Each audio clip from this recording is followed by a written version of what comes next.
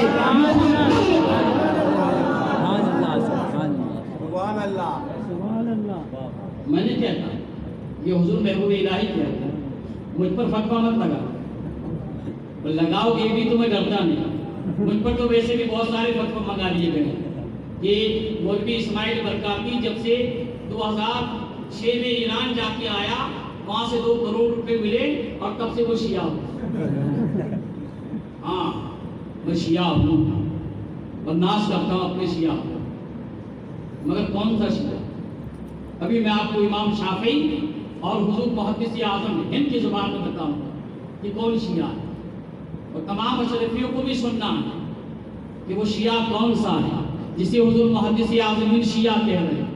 میں بھی وہی شیعہ ہوں، وہ شیعہ نہیں جو آپسی کہتے اپنے آپ۔ تو حضور محبوب الہی نے کیا کہا کہ جب یہ علی کا نعرہ لگاتے تھے تو لوہا نرم ہو جاتا تھا۔ تو عزیزان ملت اسلامیہ، سلسلے چشتیہ کے بزرگوں کو اپنے اسلاف کی تعلیمات پر چلنا ضروری ہے، اور یاد رکھیں کہ ہندوستان میں جتنے سلاسل آئے نا، تمام سلاسل مہمان ہیں۔ ہندوستان میں قادری بھی مہمان ہیں، چشتی بھی مہمان ہیں، نقشبندی بھی مہمان ہیں، سہروردی بھی مہمان ہیں، رضوی بھی مہمان ہیں، قادری بھی مہمان ہیں، جتنے سلاسل والے ہیں سب مہمان ہیں، اور چشتیہ سلسلے کے بزرگان دین میزبان ہیں۔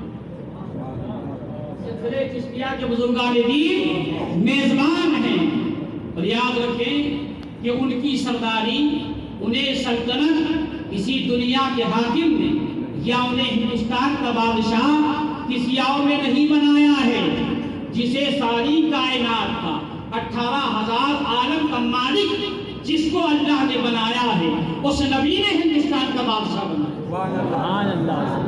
ان کی بادشاہت بھی قیامت تک رہے گی۔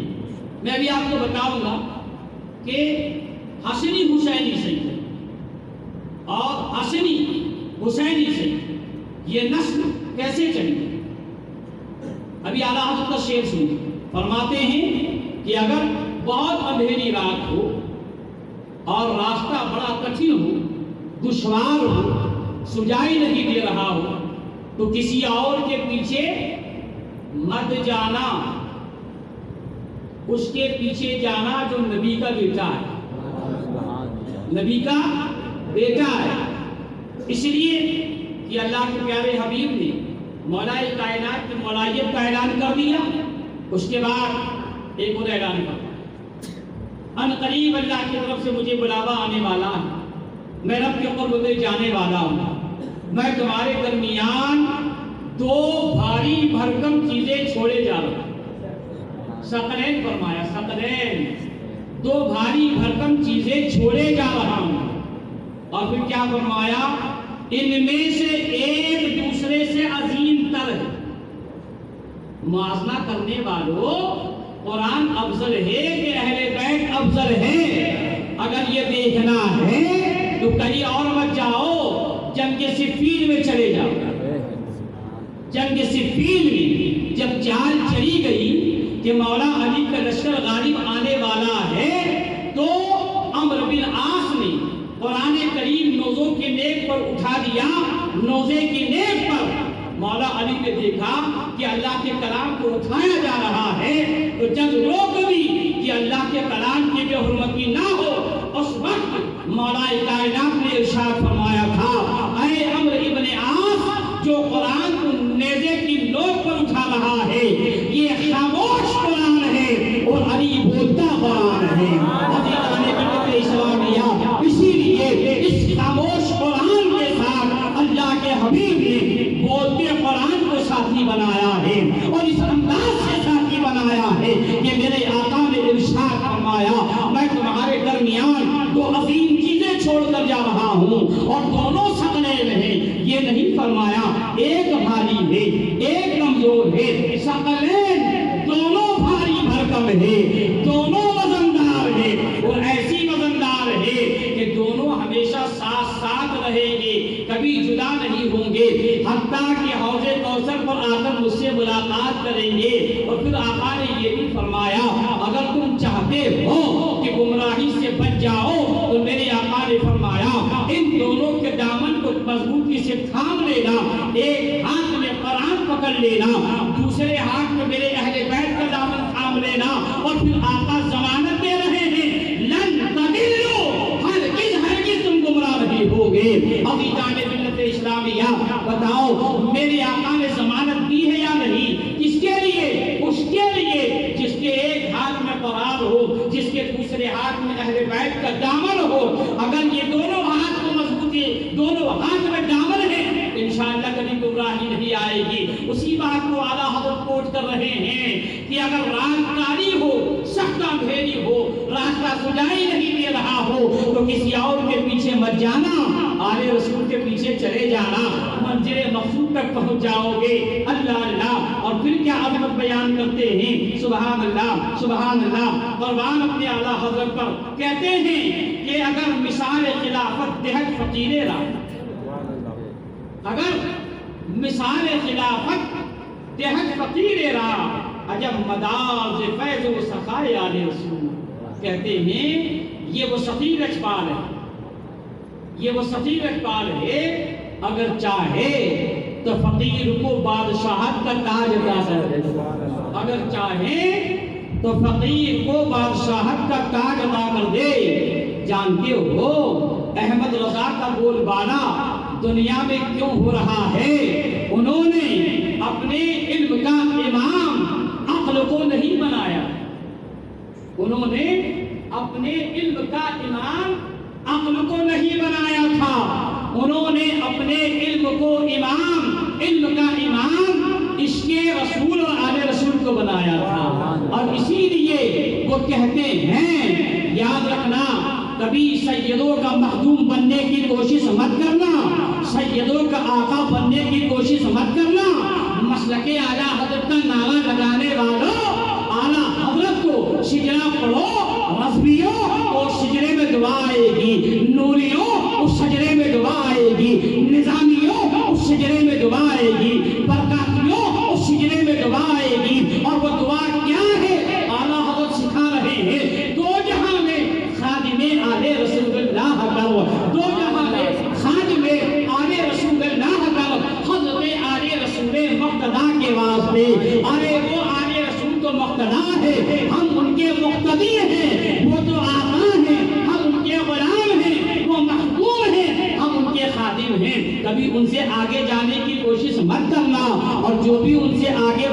کوشش کرتا ہے نا وہ غرق ہو جاتا ہے، مٹ جاتا ہے، فنا ہو جاتا ہے۔ عزیزان ملت اسلامیہ، اللہ اللہ اللہ اللہ، یہ شہزادگان رسول کے بارے میں جب اعلیٰ حضرت نے یہ کہہ دیا، آخر میں جو بات کہتے ہیں قربان جاؤ، امام احمد رضا کو ان اشعار کا انعام میں مل گیا، غلامی آل رسول کا انعام میں مل گیا۔ اور وہ انعام کیا ملا؟ ابھی 25 سفر گیا، آپ نے اسے اعلیٰ حضرت منایا۔ 28 سفر پہلی مرتبہ امام حسن کی یاد منا رہے، اس سے کبھی سرزمین علی راجپور پر 28 سفر کو اسے منایا، یاد منائے۔ اچھا 28 سفر کو ایک ذات اور ہے جس کو بھلا دیا، جو اعلیٰ حضرت کے بھی آقا، یاد کرو وہ ذات کون سی، وہ شخصیت کون سی ہے۔ اگر پر وقت وہ مجدد قربانی نہیں دیتا تو نہ تمہاری مسجدیں سلامت ہوتی، نہ تمہاری اذانیں سلامت ہوتی، نہ تمہارا کلمہ سلامت ہوتا۔ اس لیے کہ جس بادشاہ کے خلاف وہ مجدد سینہ سپر ہوا تھا، دنیا اسے اکبر کے نام سے جانتی ہے، جس نے دین الہی چلایا تھا اور جس نے یہ حکم دے دیا تھا کہ اب کلمہ پڑھا جائے گا تو یہ نہیں پڑھا جائے گا، لا الہ الا اللہ محمد رسول اللہ، لا الہ الا اللہ اکبر خلیفۃ اللہ کلمہ پڑھا جائے گا۔ پر وقت اگر وہ مجدد الفسانی فاروق اعظم کا بیٹا اگر پر وقت سینہ سپر نہیں ہوتا تو ہمارا کلمہ بھی سلامت نہیں ہوتا۔ اسی مجدد الفسانی کی یاد ہم سنی مسلمانوں نے 28 سفر ان کے وصال کی تاریخ ہے، ہم نے بھلا دیا۔ ان کی قربانیاں کتنی عظیم ہیں اور ان کا مرتبہ جانتے ہو؟ یاد رکھنا، ایک بات بتاتا ہوں پھر اپنی بات کو آگے بڑھاتا ہوں۔ حضور مجدد الفسانی رحمت اللہ تعالی علیہ فارقون نسل، امام فاروق اعظم کی نسل میں سے، اور ان کے والد حضرت علامہ عبدالاحد قادری رحمۃ اللہ تعالی علیہ پہلا فیض میں قادری سلسلے سے ملا، اس کے بعد پھر نقشبندیہ سلسلے سے مالا مال ہوئے۔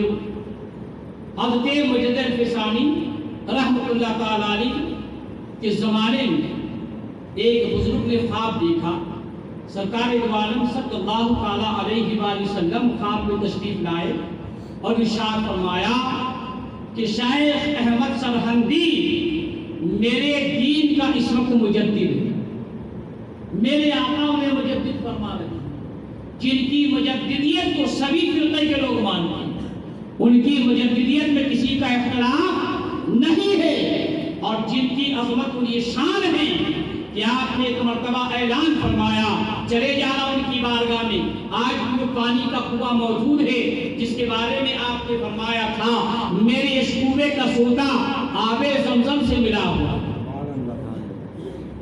تو جیسے اس دور میں اگر مگر کا ارادہ رکھنے والے